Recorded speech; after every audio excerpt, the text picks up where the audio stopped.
guys, Island Homesteader here with another one of, or the second one of what I hope will be my weekly video blog series. And I want to touch this week on something that kind of came from last week, or last week's vlog, if you saw that.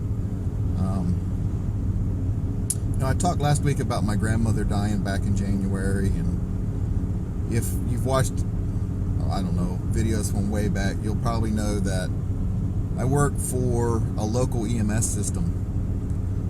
I've been an EMT. Well, here in a couple of weeks I'll celebrate my 19th anniversary working with the local EMS system. I volunteered for about a year or so before that, before I actually got hired.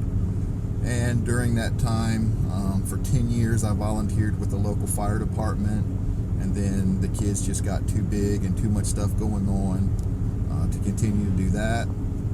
I also volunteered at the same time for 10 years, a little over 10 years, with our local volunteer rescue squad. And in our area, the rescue squad does all the what you would call rescue work. The EMS system, we're strictly just a transporting, an emergency medical system. We don't remove people from the vehicles. We don't do water rescues in the ocean. The volunteer rescue system does all that. So I spent 10 years there, 10 years in the fire department, and I've been involved in EMS now for over 20 years. Through the years, I've noticed that emotionally, I've changed through working and doing the stuff that I've done. You know, when my grandmother died in January, I found myself, you know, surrounded by family and even some friends who were obviously very emotionally upset, a lot of crying, that sort of thing. And I've found myself in the middle of that, not crying, not being emotionally upset, not shedding a tear through the whole thing. While they were in one room of the house doing CPR on my grandmother, I could, you know, I heard it. I know what was going on behind the door. You know, no real emotions, none really at the funeral, none in between the funeral and the time that she actually died.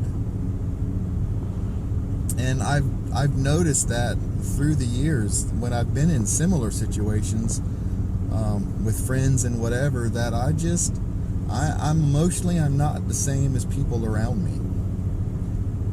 I don't know, obviously that's just part of the job, I know, but I don't know if any of that can be considered PTSD, or if that's just a coping mechanism, you know, that I use, or what that's all about.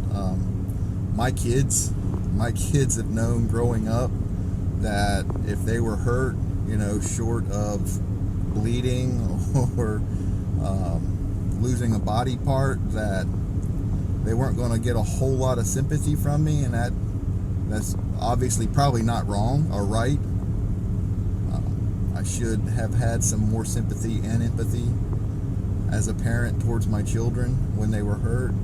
But they've known growing up to go to mom if that's what they were looking for, because they just weren't gonna find it.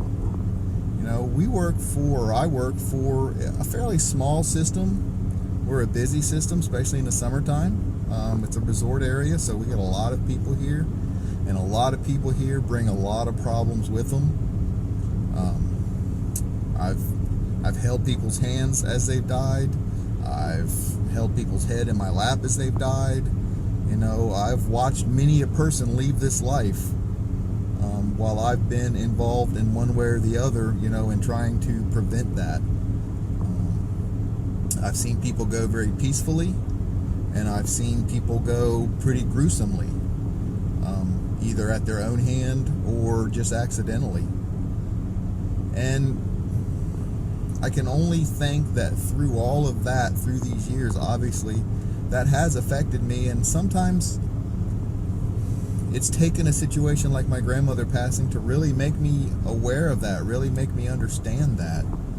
I find myself in church in situations where it's a very emotional time, and a lot of people are moved by the message that's being preached, or or the situation that's going on, and I can't find myself, or I don't find myself caught up in those emotions a lot of times.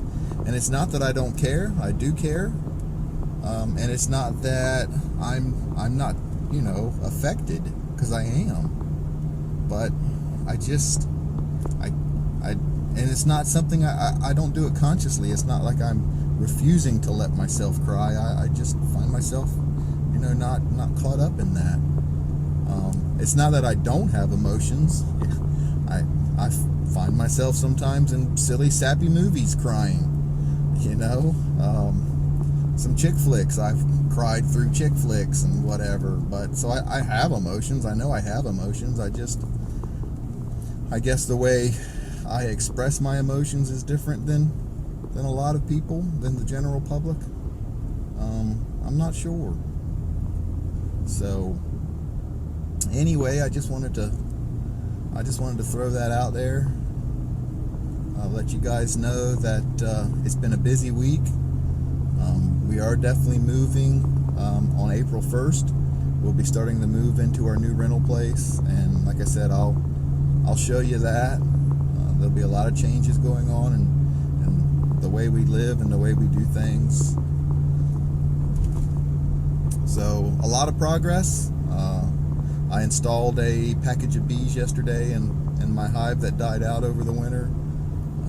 I've got some things I need to get planted. That'll be going with me one way or the other. It's in containers.